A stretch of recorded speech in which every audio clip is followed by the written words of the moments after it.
I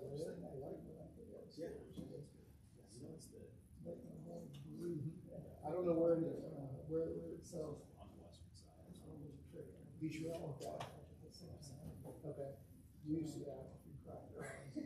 live there. I live on Coffee Walker. She talks to you afterwards. Was released on the 7th, and then we opened a bunch of out there. We moved into it, whatever, Seneca, off Seneca, on Georgetown Pike, off there on the road, ready to go. Right.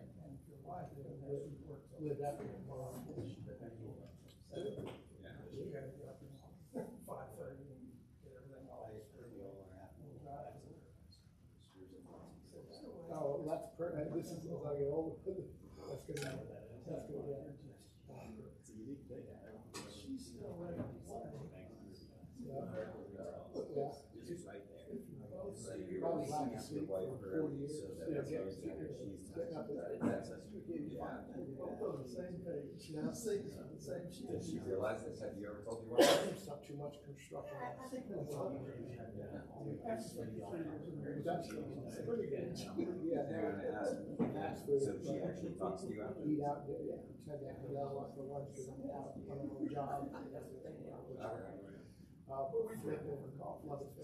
She drinks. One great room had a little that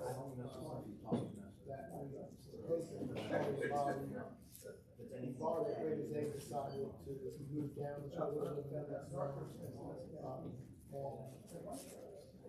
could have been up to the water field. He's co-pastor of the church. Right. I would have thought the say no, the roast is not going to last. But I can smell it. Yeah, I mean, off the record, I don't know how they, it's a chemical process. They wash it and probably. he agreed to come down and, do what he's doing. But they wash it. And there's still caffeine. It's what, I look at looking like what the guy kind of, sort of. I like coffee, but the Yeah, taste of coffee is really not. Definitely So looking. if you're not getting Yeah, caffeine, because this is doesn't have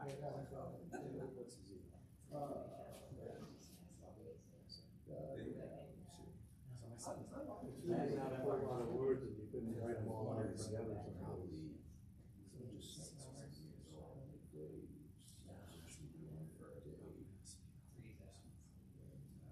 We're gonna fix this. So we made a bigger black. Really good possible gadgets. Switch you as yeah.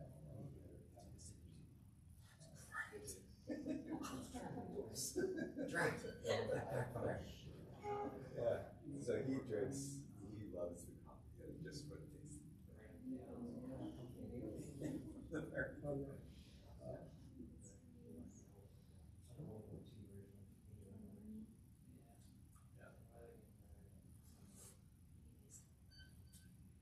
much so that when I graduated high school, his friends I don't know bought if him he's special more pastor, for coffee, just he would business, in the morning. in the larger church, You're looking at circling your, can we choose what we most desire? I mean, Yeah, what do you think? you gotta be able to pay them. I think so. Well, At the instance of choice, that means two different things. Right? It means, can we choose what our desires are, or can we choose to do what we And I meant the first one. So, you know, in the one way of looking at it, it sounds like what you're saying is, well, at the end of the day, you're just subservient to what you most desire. Well, where does that come from? What you most desire? Do you get to prioritize what you desire? Well, we talked about this a little before, because you can cultivate, you can. Right. Besides choose instantaneously, can you, yeah, so at a minimum, if you get to the point where you're like, look, currently my desires are, number one is this, number two is this, number three is this.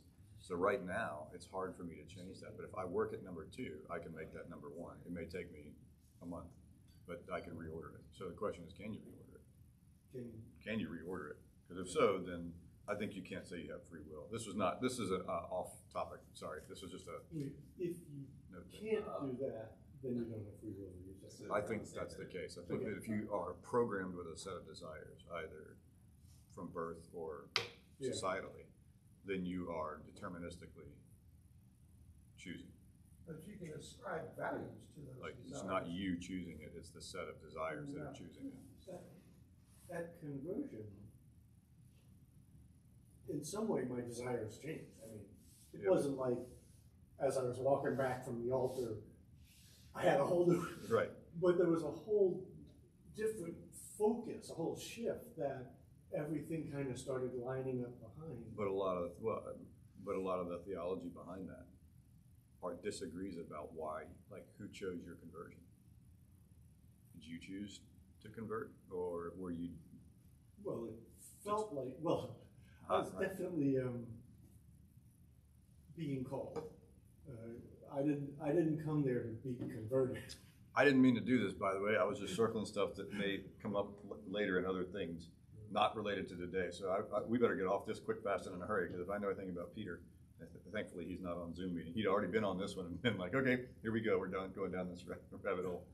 All right, well, since we're all paying attention to one thing anyway, why don't we go back to where we left off last time? Do we have principal commentators on the last one? So where, I think, who did I give the floor to? There was someone. Yeah, over here. I thought it was this table. I knew that direction. Yeah, it was either here or here. The table, what did we designate y'all last time? The table of principal opposition or something like that? Yeah, right. No. Contrarians. I'll go with theology. The shadow government, Contrarian. yeah, the opposition. Opposition. The most honorable leader of the opposition would like to. Old man in the corner.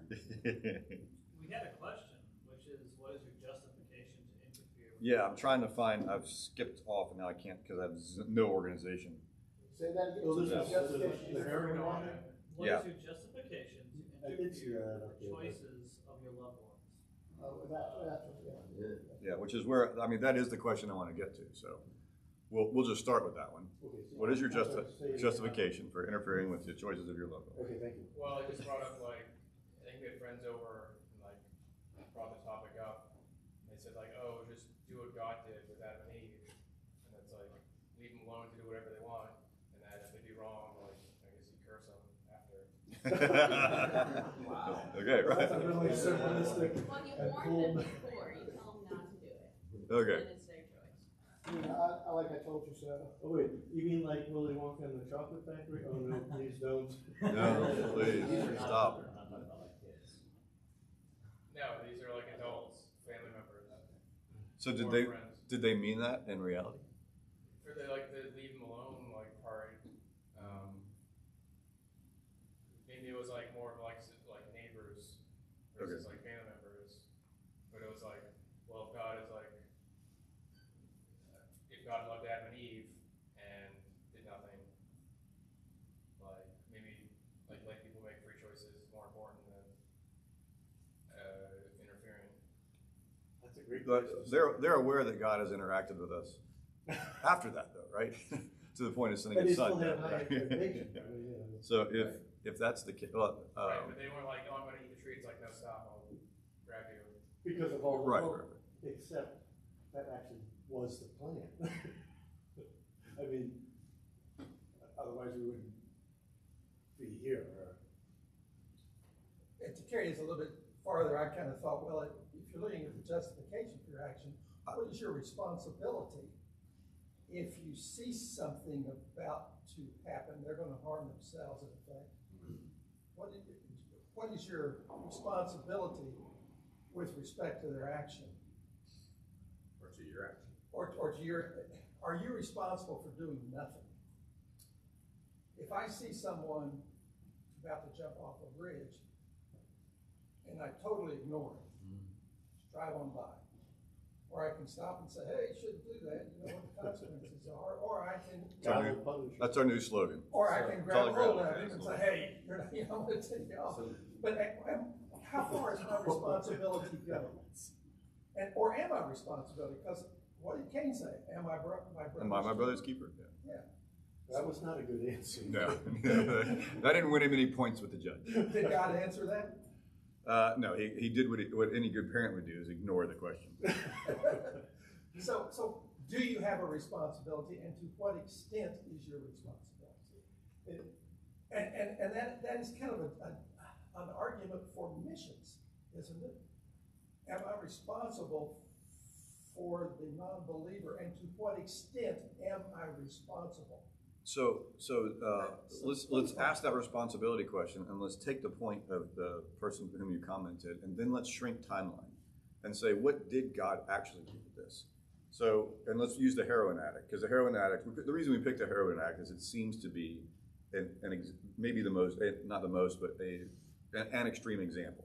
And an extreme example common enough in modern life that it's relevant. We can't just say, oh, it's an education, you don't need to worry about it. No, it happens a lot in America, fentanyl or heroin or whatever it is.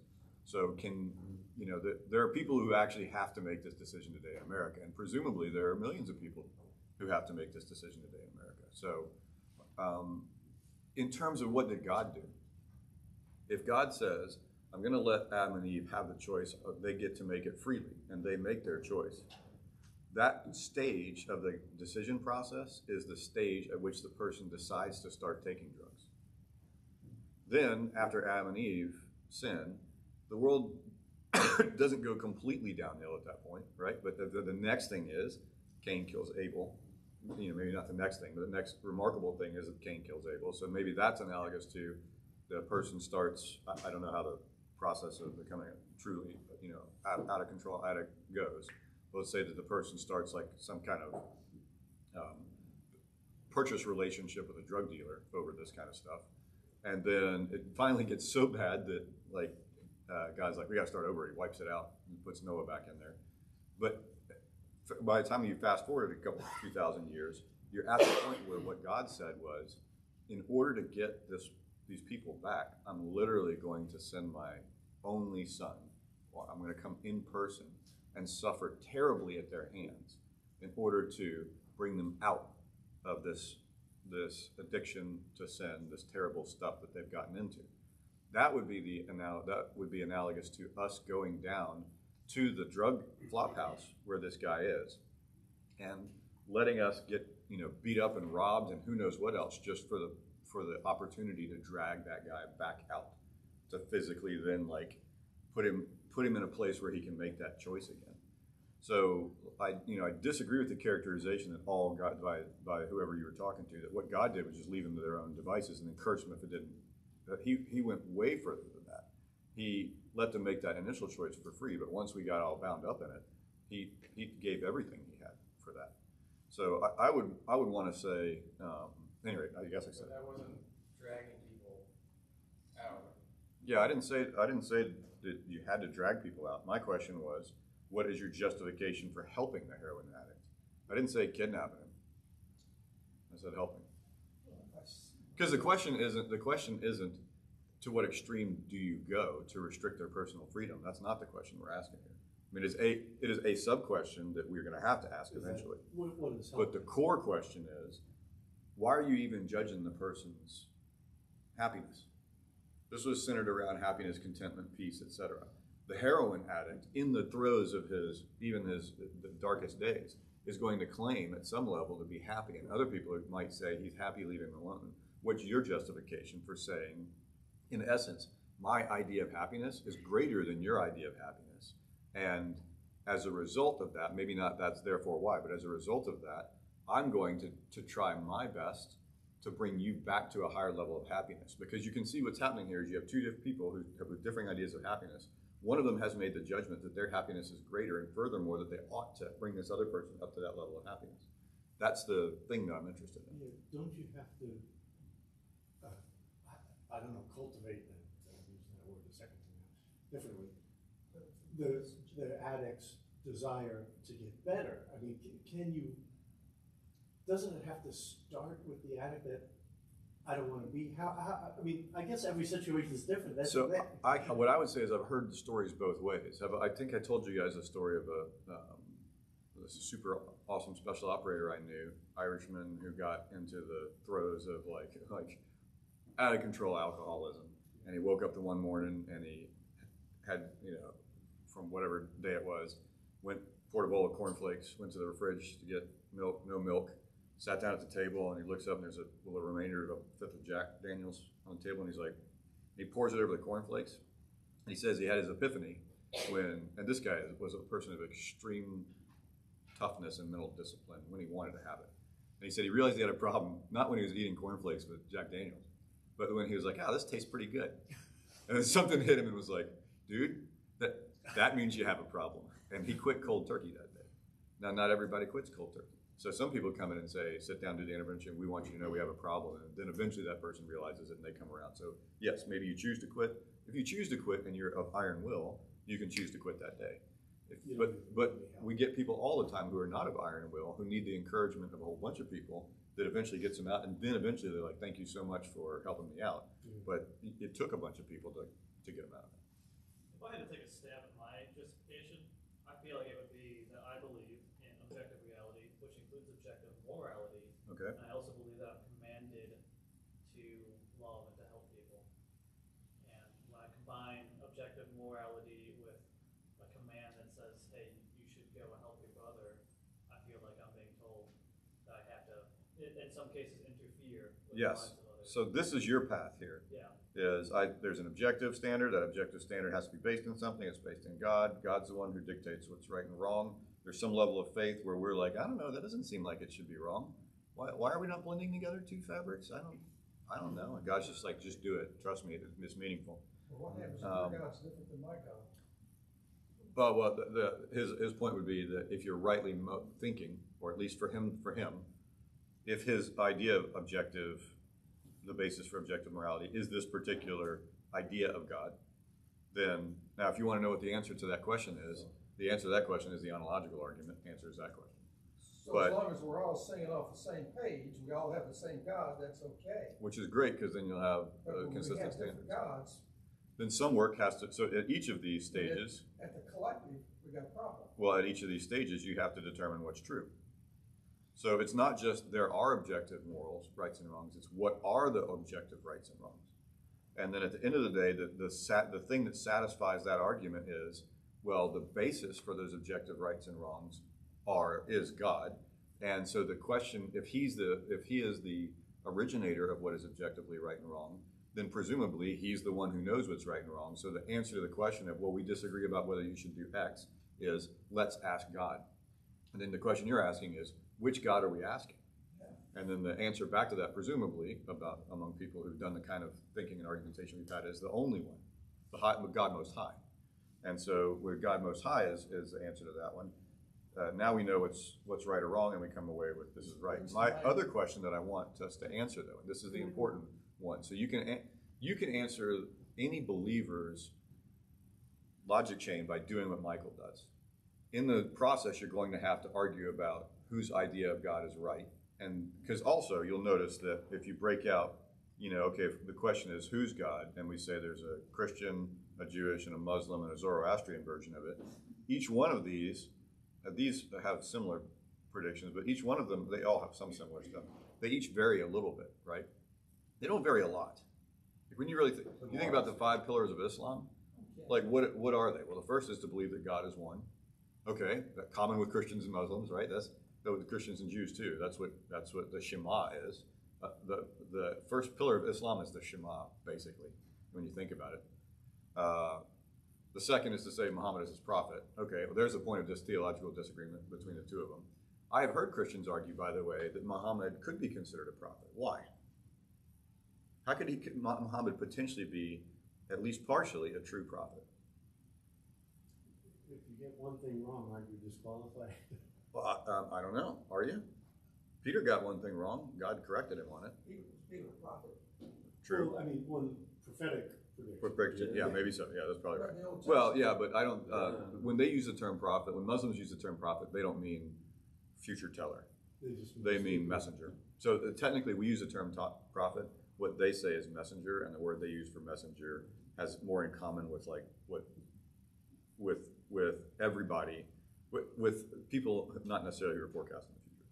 He called the people back to looking. Yeah, they were broad polytheists in the area at the time, and he said that God is one, and the God that he identifies is the God of the Torah and the Injil, the Torah and the New Testament. And so he does take this entire polytheistic population and point them back to the God of the Judeo-Christian God. So that shouldn't be without reflection, I guess is my point. You know, the third one is, or you know, one of the other ones is pray. One of the other ones is give alms, and the other one is do a movement back to Mecca. You know, once in your lifetime kind of thing. So if you look at these things and you're like, on balance, are these more towards what the Jews and the Christians want to do? Yes. And if you look at Judaism and Christianity, their disagreement basically just boils down to, is Jesus the predicted Messiah? Did the Messiah Right. come over So and the say, idea of God is extraordinarily But if I simple. have my own God,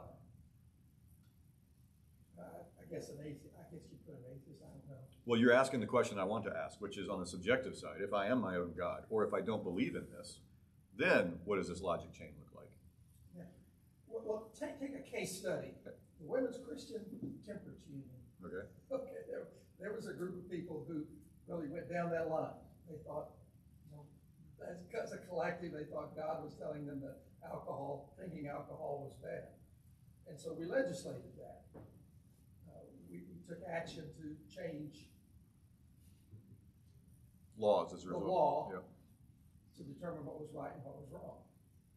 Well, presumably to reflect what we thought was right and wrong, right? So presumably the justification for the Women's Christian Temperance Union was they thought that that God was objectively saying, probably not drink, because temperance doesn't mean don't drink. It doesn't mean abstention, it means moderation. It means moderation, right? So the Bible is very clear about don't get drunk.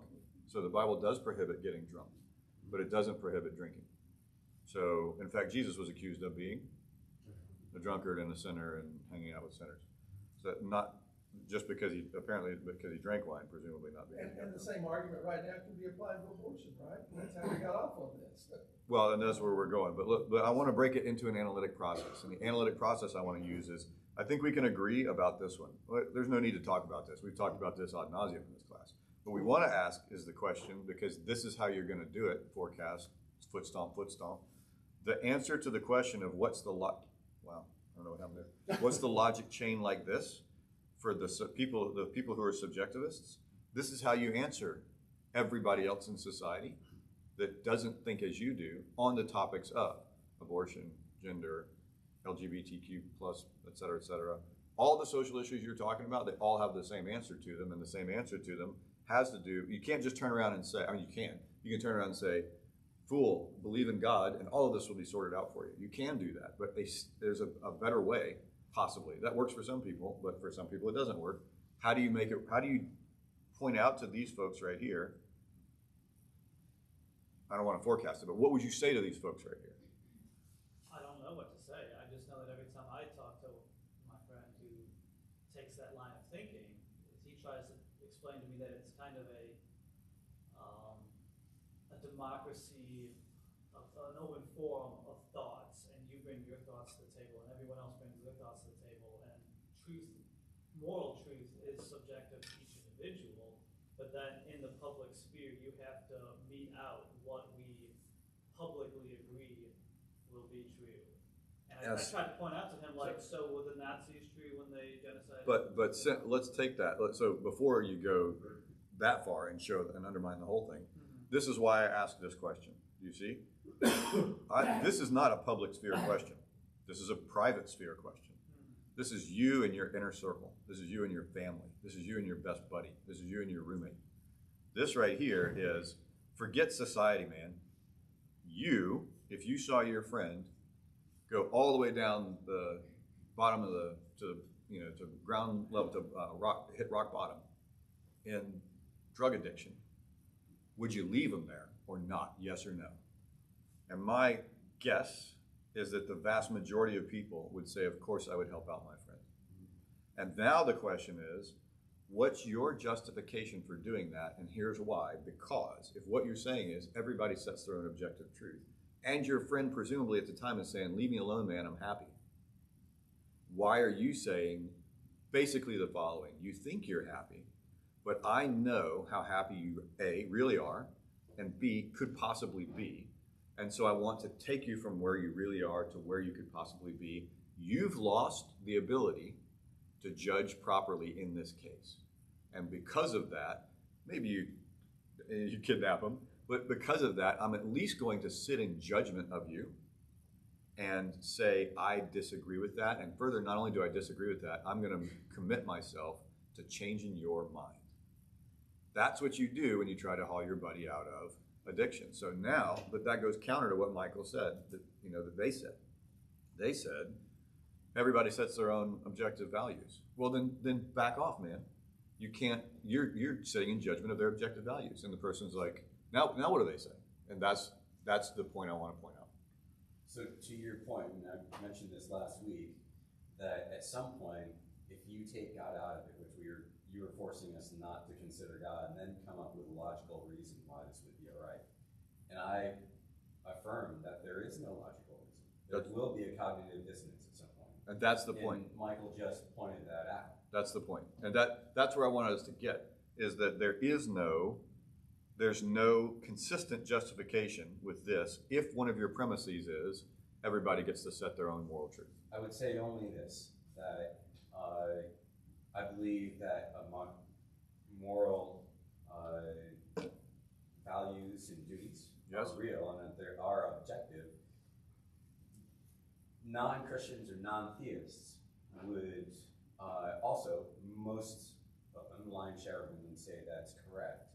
However, even if they don't, they will feel that, and they will sense that we still do have some sort of moral duty, regardless of whether or not it's subjective and eventually comes down to the will of the people, the right, might equals right or not. Okay, so let's talk about that part, because that's important though. They are working under this, again, it's a cognitive dissonance, most of whom probably have not dug deep enough to realize it, but that there are moral duties and they are objective, however. But I don't want to, we're not getting there yet. We're going to figure out how to get there.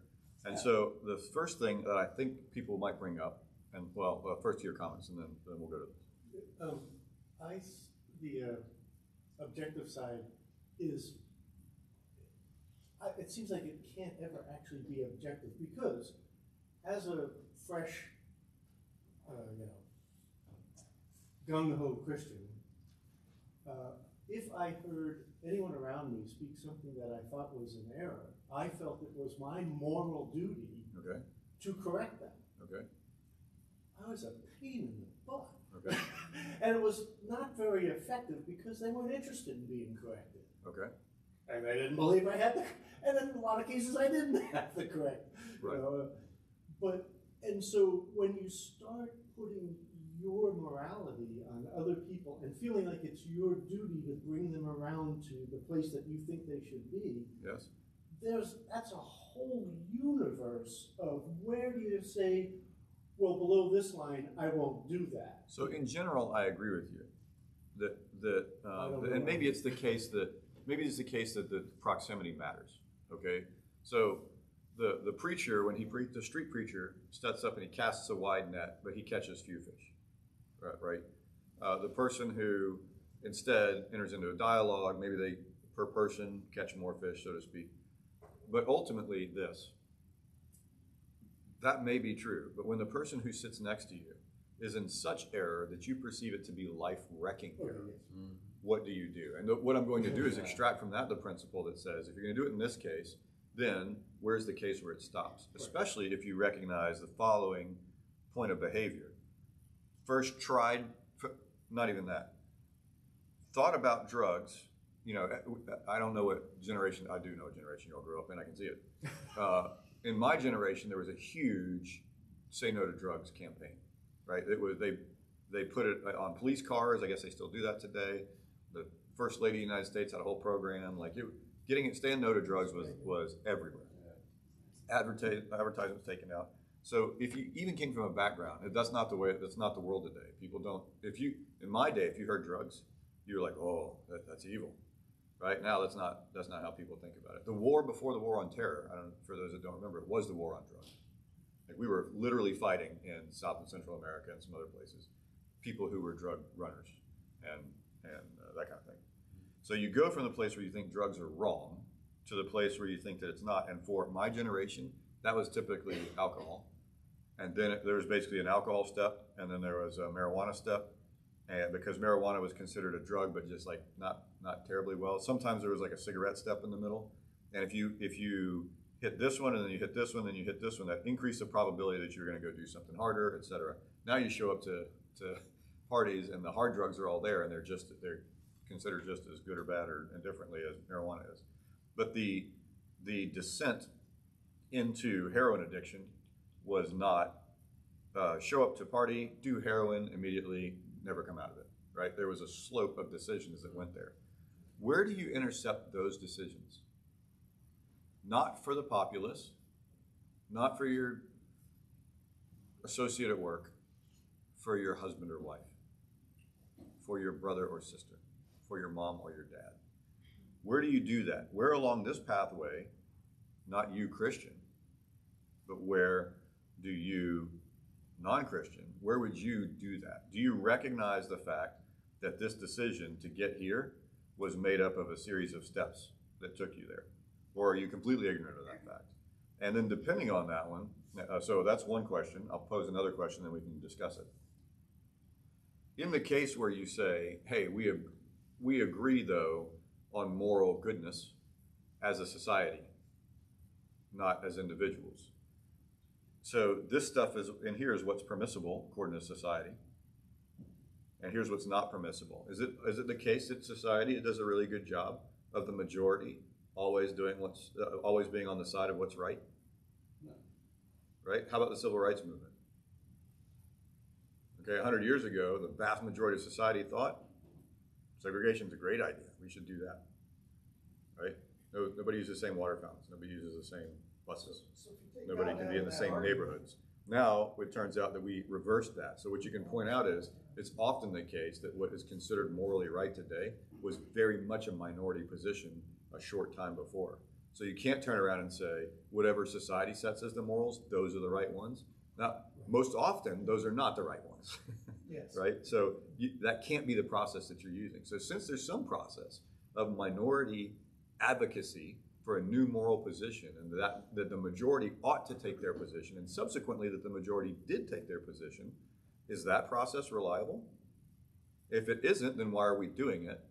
And if it is, why is it not working well? or maybe it is working okay, but then that means that you can't appeal to my majority position. So I'm back to this one. What's your justification? Yeah, agreed. Slavery was Granted. justified by some But what's your justification for helping your heroin addict mom? Hey, leave my mom out of this. Yeah, right. Okay, and once you justify it, where do you help mom out? Where do you wish you had helped mom out? If mom was a heroin addict and you could dial the clock back, would you do something differently than you did? Do you only intervene once they hit rock bottom? Or would you have done something beforehand, and what would you have done beforehand? You're talking about an issue of scale and what really is justification, but I would say people are characterized not by what they do once, but what they start to routinely do, right? And it's a Christian view as well. Right? We all sin. However, it's an issue if you're non-repentant and you continue down that road.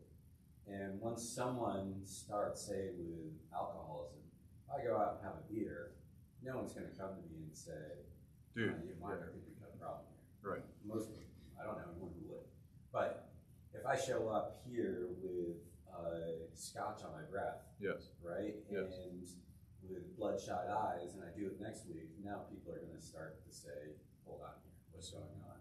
So they will intercept once you become characterized by that. Okay. Does that make sense? It does. It does. But are there? But I don't think that doesn't speak to justification, though. Okay. Right? That's a totally different question. That's true. So another hand. we are to, in a community, to counsel and to help one another. Yeah. I wish as soon as I see my friend leaving the church, as soon as he left home and went to a community where he wasn't plugged in, I wish I was more equipped like I am now to talk to him then. Yeah.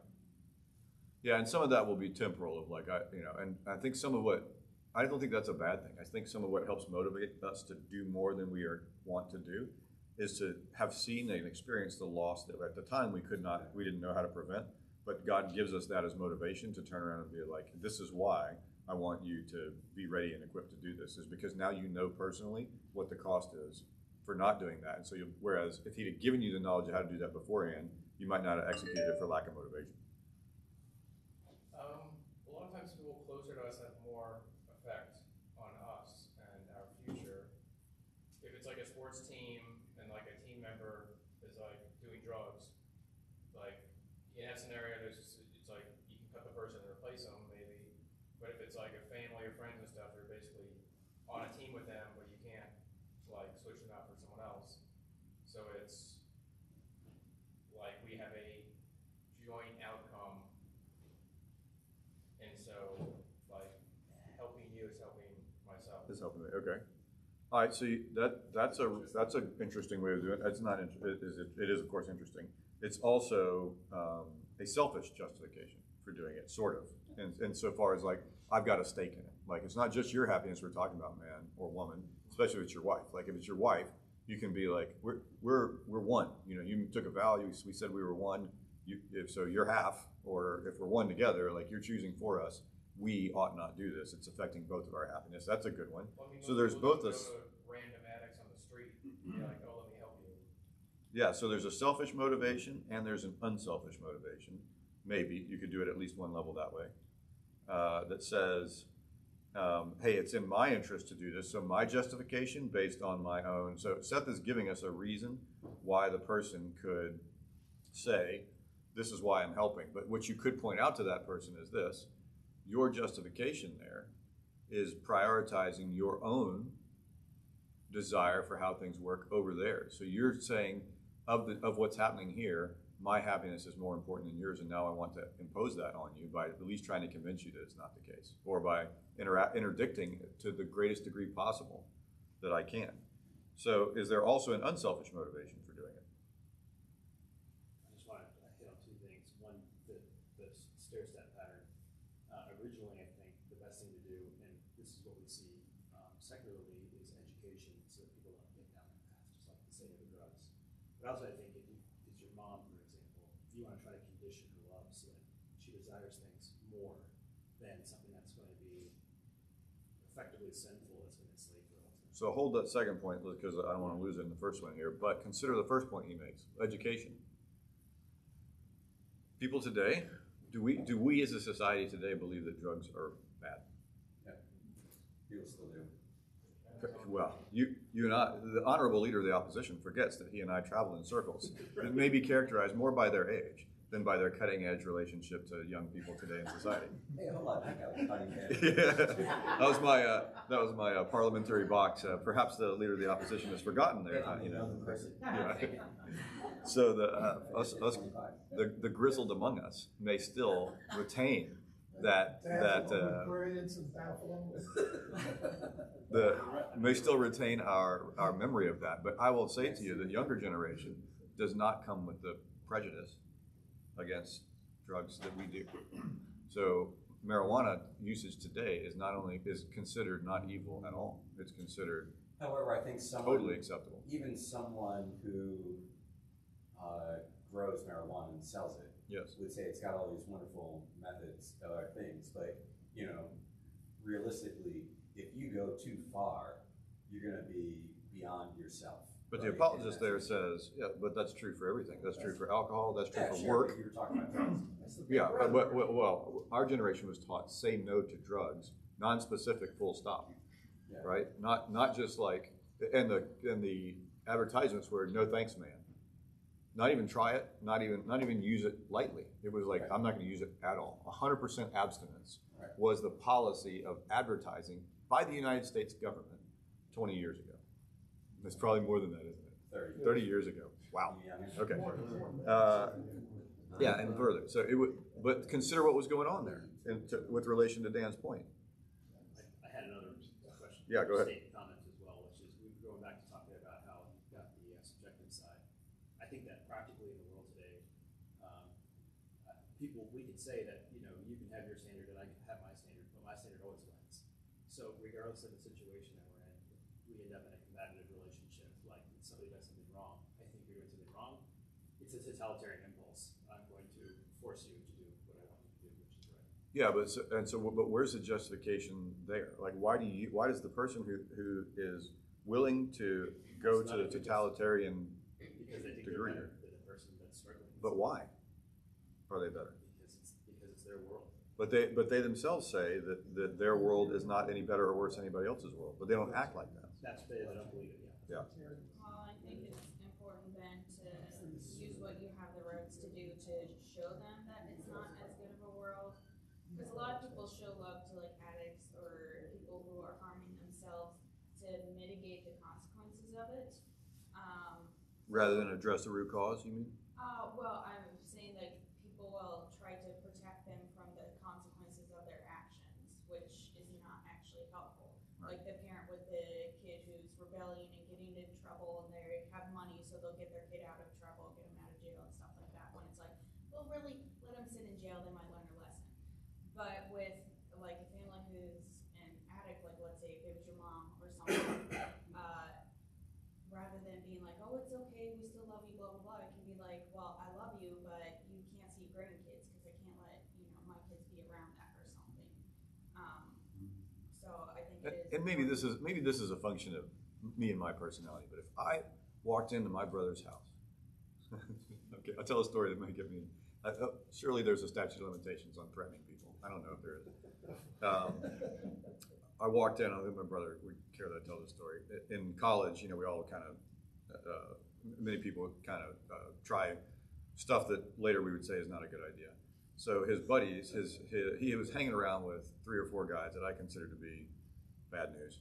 This was at the Air Force Academy, so it's a relative, amount of bad news, but it always is. So I was getting commissioned as a Marine lieutenant out of the Air Force Academy, one of 2.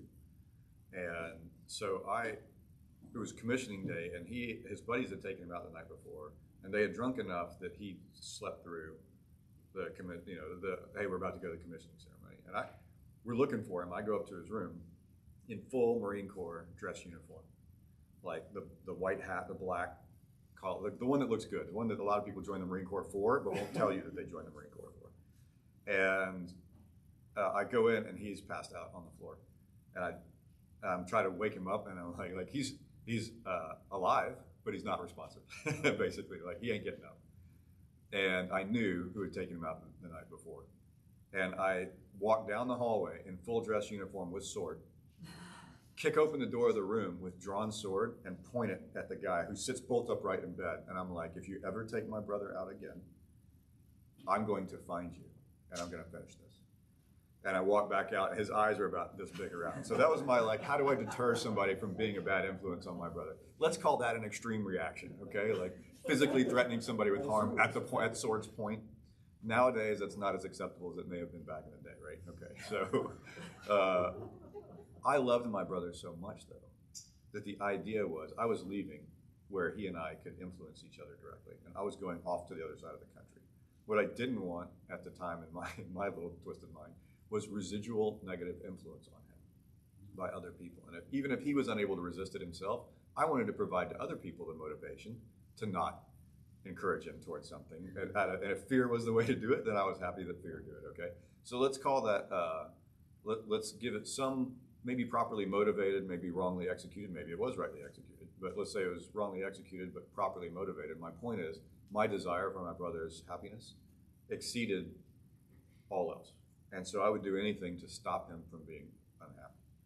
And I was judging what was going to make him happier. Like I thought he was going to be happier not doing that than he would be doing that. So while I think that there are, at varying degrees, even how different personalities will interact with people in their lives that are in really the throes of addiction, I have trouble imagining sitting at the table with a person who would say, the first question I was asked is, who do you love most? And they take that answer. Why do you love them? You find out why they love them. How much do you care about them? Get them to measure that. What do you think that heroin addiction is good or bad? If they're like, define heroin addiction, and you laying in the gutter, getting up, wanting to fix so bad, you go break into the next home, steal stuff so that you can buy the next fix to go do it. That level of heroin addiction, right? Okay, that's what I mean. if you saw this person who was in that behavior, what would you do? I don't know what I would do. Okay, would you do as much as A, B, and C? And as soon as you walk them through what they would be willing to do, presumably it's more than sending them a loving letter that's just like, I think this is a tough time in your life and you'd like to get together to talk. You'd probably do more if it's your husband, your wife, your brother, your mother, whoever that person is that you care about most. You may run into a person who's so gone that they don't even care about the people next to them, that I'll bet you that's less than 1% of the population. The vast majority of the population would say that they would do anything to stop this person from throwing their life away. And then you get into the question of why do you think they're throwing their life away? And at the end of the day, you have to get them to admit that some lifestyles make you happier than other lifestyles. And that you yourself, in the case of the person that you love most, are willing to judge their lifestyle and do everything you can to take your lifestyle preferences and insert them into the life and make them the priority of the other person. That's the point that I'm making. So the proper Christian response to Dennis, Dennis is in a difficult position, and he has said this in this class here. His son is gay.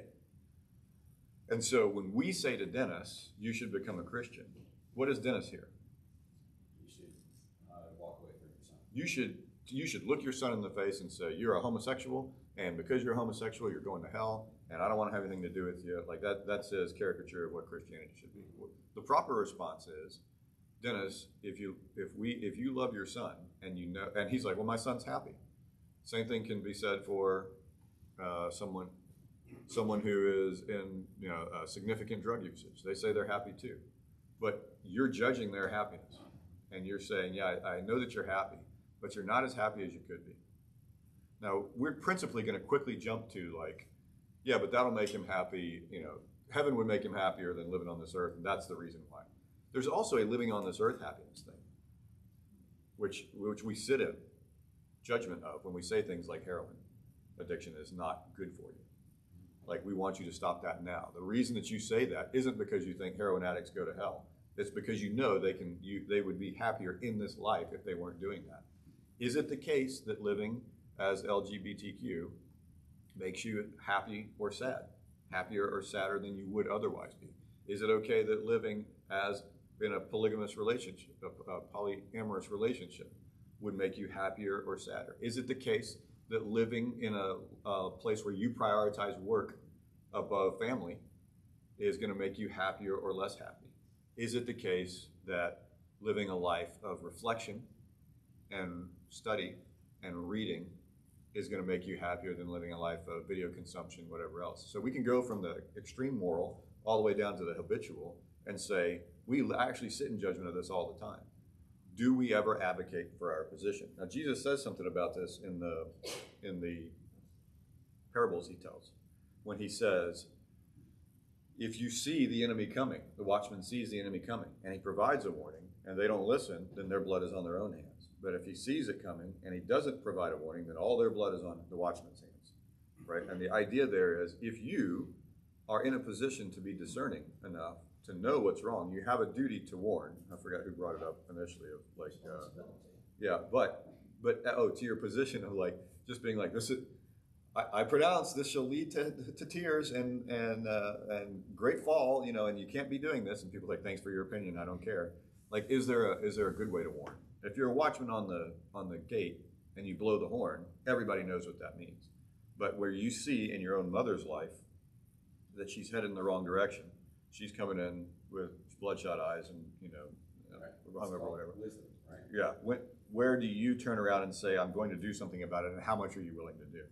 And some of it would say, like, well, if I knew for a fact that she was going to end up down here, I probably would have done more earlier. Yeah, but you're never going to know that. Right. It's wisdom. So how do you treat it in the meantime?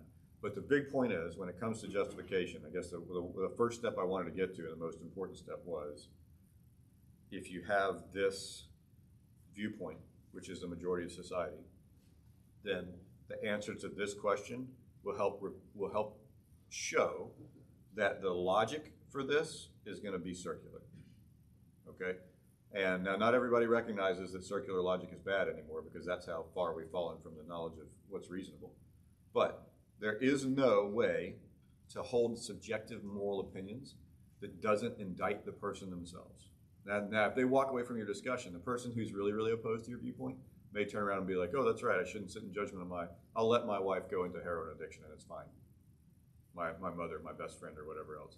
I see your point now, and you're right, I'm wrong to sit in judgment of them.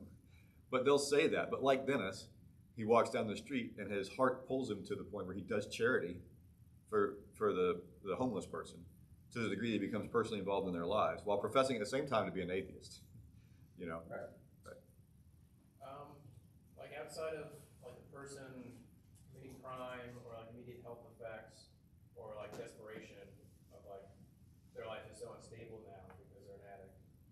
I think that window of like people judging other happiness is like shrinking rapidly. Because many times it's like if your kid is like, I'm gonna work bare minimum and I'm gonna like live in a shed and just live on a computer and like I'm happy and I'm not hurting anyone else. It's like, oh, it's like, well, they're gonna do what they're happy and I just want them to be happy. And I think that judgment it's rapidly shrinking, like outside of extreme situations. I'm not tracking you. Like outside of like they're committing crime or like there's immediate health effects. Yes. Or they're like in a state of desperation where they don't know where their next meal is. Like anything like that's not crossed that line. Okay. People are gonna be like, okay, they're just living their own happiness. Yeah, but I'd say that people will say that generally, but they won't say that about their best friend. That's my point. Now they will. Okay. I know maybe some will, but I think I know there are a lot of people who believe that who would say I'm more vested in my friend's happiness, and maybe he's invited me into his life a little bit more so that I can do that. They wouldn't just let him do that. Well, I think more and more would. Maybe so. Yeah, I think his point is that there's social pressure that if you see somebody doing something that you think, like playing video games all day is a problem, and they say, look, I'm happy, I'm not hurting anybody, like that's kind of a line socially that. Yeah, but okay, so there's a point here that I don't think I've made. Let's say that there's some, where's our ladder? Let's say there's some cut line here, okay? There's some discrete cut line that says like up till here it's permissible, but past here it's not. And so insofar as I would do something about it. Fine, forget this. For this portion right here, why are you willing to sit in judgment of the other person's happiness? Up until the point of, you said, okay, fine. Past the point of, why are you willing to interfere with your? They're hurting other people or they're gonna die. Okay, but they're dying happy. So I think. So what's the I problem? think people would One second. Let me run this one down. People can't process mortality, so dying is where they draw the line. Why? Why are they justified in doing that? Because people default to existence is better than non-existence. But that's not necessarily the case. Like we're all gonna die, so we might as well die happy. Is it better to? People don't want to process their own mortality, so it's preserve life no matter what. No, they're for abortion. They're for voluntary suicide. If you get to the point where you don't like the quality of your life. Canada's got this as an official position now. Right, but people that don't want to die, don't let them die. Okay, but why are you going to put that judgment on your friend? Your friend obviously doesn't believe that. They would say they'd rather live and continue being a heroin addict than die and not be able to enjoy heroin. Okay, and then you say, right, okay, so now what? You spend enough money to keep them alive so that they can. So you think that the same person who says that this is a cut line at which they would interfere is now saying, I won't interfere, I'll only interfere if it looks like they're about to die. I think his point. The interference is, I'm going to do the bare minimum to keep you on the side of the line that you're not risking your life. But that's not, my point is the vast majority of people would not give you that answer. Now, even if they did, the question, even if they did, so you're at the last step, right? Here's the last, you've gone all the way down the stairwell to the very last step. I'm telling you the majority of, and maybe it's this, maybe it's like, maybe it's this. This is what percentage of the population would say what, where. So early on, 3% of the population would be like, oh yeah, as soon as they start knowing this guy's personality, as soon as he starts drinking, that's when I would interfere. Most people are like, hey, when it starts to get really problematic for their life, that's how, by the way, that's how we define addiction clinically, is when it starts to interfere with your life. So let's say that most people would say that. But then there's those few, the 5% of people would answer, as he's saying, of like, yeah, I would let him do heroin up to the point where it looks like he's about to die. How does he justify even doing this last 5%? Why interject if that's clearly what the person wants? Well, the interjection is providing care so that they don't die, which even the heroin addict would accept.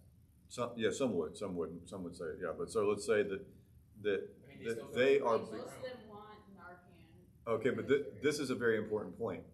They say they want to live. Your heroin addict buddy, friend, wife. They say they want to live, but what they're about to do, what they're doing is about to kill them. So I'm going to jump in and stop them from doing that because they are, look, watch this, logically contradictory about what their actions and their beliefs are. Well, So do you see what just happened there? Like, this is very important. Do you see what just happened there? No, I mean, in this situation, to be like, the best way for me to intervene is if I'm smart enough to make an identical heroin that has the same effects, but it's completely safe. I'm making a bigger point, which is this.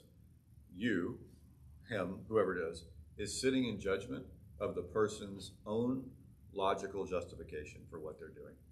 And they're saying, you are inconsistent. You are contradictory in your thinking. And because you're contradictory in your thinking, even the 5% would say, I would interfere with you because you don't see it, but your own lifestyle is going to kill you. What does the Christian say? That wages of sin is death. You don't see it, but your own lifestyle is what's killing you. Sometimes physically, always spiritually. Right, but given It is true about everything, but the point is, we live in a society where people don't recognize. the priority is physical, because it's like, if I had a magic wand, I would just make a safe version of heroin. Seth, you act like we're disagreeing. We're saying the same thing, brother. No, but they don't, there's no concept of spiritually, like negative. Right, just leave the physical. Right. So that's the point is, even the 5% will say, I'm going to sit in judgment of you because you're contradictory in your thinking. They're not contradictory thinking, they're just saying, I want heroin and I want to live, and if I could do both, I will. Okay. But I'll prioritize heroin. That's not what you said. Originally, you said that they would still want to live. So the point is, like, if heroin's going to kill you, I want heroin till to death. Let's say that it kills me. Would they agree with that? They risk death for it. Yeah. No, I want to die on heroin. I don't think so. Okay, so that if I want to live is in contradiction to I want to die on heroin. But they don't want to die on heroin. Okay, so what they're really saying is I want to heroin and live, and you're looking at and then they're saying my life is doing this. Okay, I want to live, and I'm doing heroin in a way that allows me to live. And what you're doing is stepping in and saying you're wrong.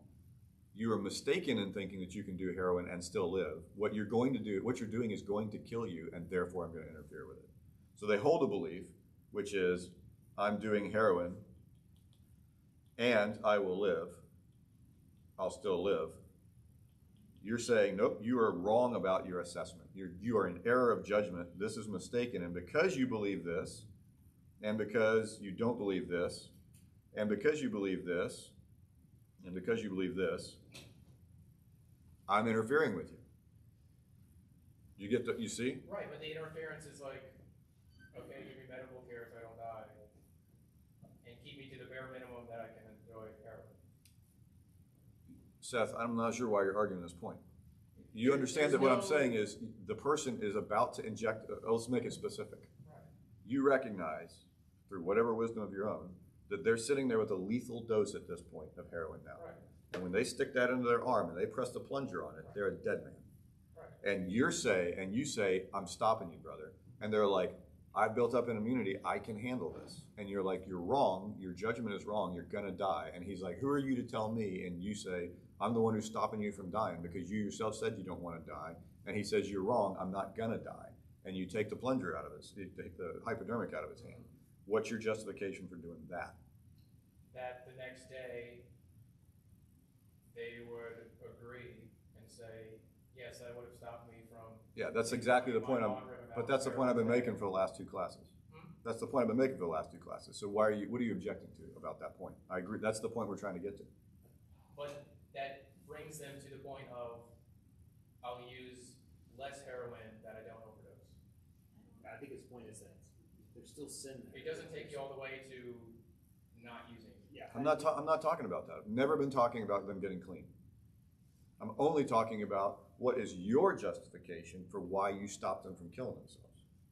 Yeah. I'm not talking about whether they ought to live a clean life. I'm asking, who do you think you are that you said my judgment is superior to yours? That's the only point I'm making. You the next day, and in a court of law, you wouldn't get, you'd not be punished for physically entrapping someone. In a world where that's not a problem, in a world where you're not going to go to jail, why would you do it? Yeah, you predict that they would thank you. Right. And that's the point, is you sit in judgment of them. And that's the point, is even they, the subjectivist, will, at the end of the day, admit that they'll sit in judgment of their own friend, judge their friend to be wrong, and act, in some ways, in a draconian manner in order to stop it. Okay, and that's what I'm saying, is you point out to them that their own logic denies what it is that they claim initially elsewhere to say. What's the initial claim that they say? That is a contradiction? That contains a contradiction? What's the initial claim that most people who believe subjectively that is now made a lie by this? You should be able to do whatever you want. Everybody gets to choose whatever they want. And furthermore, what is right and wrong is subjective to the very person. Right. They get to choose for themselves. Because at the end of this whole logic chain, what they've said is, I'm not going to let him choose. I'm not going to let my buddy choose for himself. He chooses death. I'm not going to let him choose death because I know better. That's what you end up saying at the end of the day. Because what you've said. Well, you're just agreeing with their long-term choice, not their short-term choice. What I'm saying is, there is a choice that they make in there. They stop the person from pressing the plunger on the judgment of, you're going to thank me for this tomorrow. Right, which is the basis of their choice when not impaired. Right. Okay. Right. Now, what does it mean to be impaired?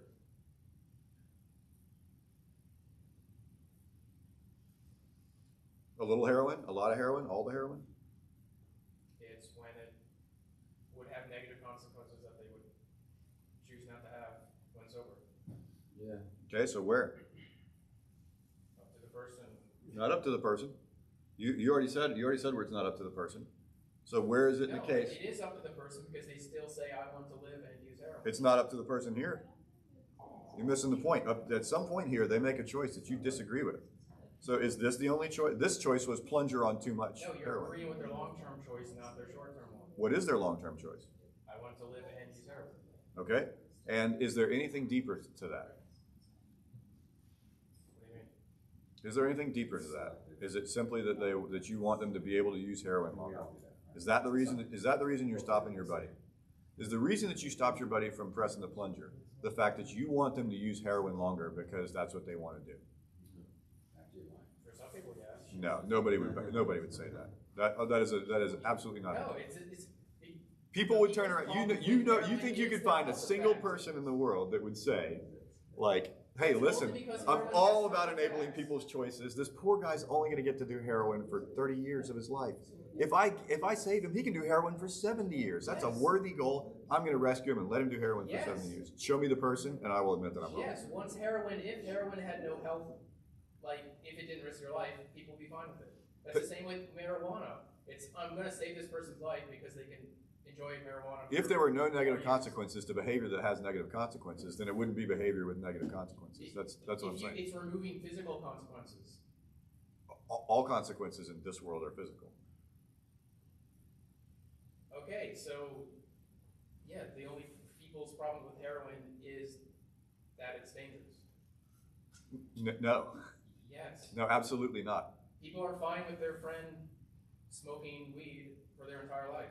There are people that is not the case. If it's the case that people would be on heroin, It's a generational thing. if people are on heroin constantly, and they couldn't participate in any of the other things that bring joy to people's lives. If they were junkies, Someone's on a computer. let me finish the point. If they were sitting there on the yeah, if they were on the computer, they're on the computer. If they're on the computer 24/7, 365, and you walk into the house and you're like, dude, come out, beautiful day. Let's go do something else fun that you used to enjoy in the past. That's most people will turn around and say, like, brother, come on, we're getting out of here. Just that alone, just brother, come on, we're getting out of here, is sitting in judgment of what they're doing. That's right. Right? Yeah. And that's what I'm Even saying if is you just sit there and say, this guy's on his computer 24/7, there's something not right there. right. The point is that we sit, even the subjectivists. We tend to be lazy and not to, to your point before, we're more interested in making whatever you do okay because it takes conflict to go and take action. But you're still going to sit there and say, yeah, you screwed up, dude. You know, hey, why don't we go for a walk? Even the subject sits in judgment of other Should you physically intervene with them? subjectivists. So it's a matter of when you intervene, and generally I think we've become very anti-conflict. This is the point that I'm getting to right here. And we'd rather just make things okay even when you screw up. This is what I'm trying to say. Yeah. This is what matters. Oh, absolutely. And the reason that I'm getting to, all of this was about getting to this point. Yeah. So even if you're a subjectivist and you sit in judgment of other subjectivists, you are contradicting yourself. And if nothing else, just telling other people that really things are subjective is yeah, easily you turn around and say, but what I'm saying is internally that it seems less controversial to say subjectivists sit in judgment of other objectivists. Oh yeah. Okay, so yes, but what they'll say is right because they're wrong because they're not subjectivists. I approve of all subjectivists. Turns out they don't approve of all subjectivists. They approve of very few subjectivists. They approve of only the subjectivists whose subject judgments are identical to their own, which means that they are actually objectivists, but they believe that they are the object, which is back to whoever's said, if you think you're God. I think what you really have said is that although people give lip service to postmodernism, really the world is modernist. Yeah, that's right. So, I think this is, and that is pointed out by other people, but the reason I like doing it roughly this way and in this direction is the thing that the Christian misses oftentimes is that their own motivation for this is they need to remember all sins out there. So when people say to me, like, Scott, you're against the homosexual lifestyle? And I'll say I'm against a heterosexualist lifestyle in almost all cases as well. Right? So people who sleep with their girlfriend before they get married, I'm against that. People who treat sex within marriage a certain way, I'm against that. People who have affairs outside of marriage, I'm against that. Right? I'm against a lot of stuff. And they'll say, well, okay, but you're against all homosexual behavior. And be like, yeah, I'm against all extramarital behavior, and I'm against all marriages, by the way, that aren't done a certain way. So if you're going to remember that I'm bigoted in a certain way, remember that I'm very narrowly bigoted towards a very small set of things.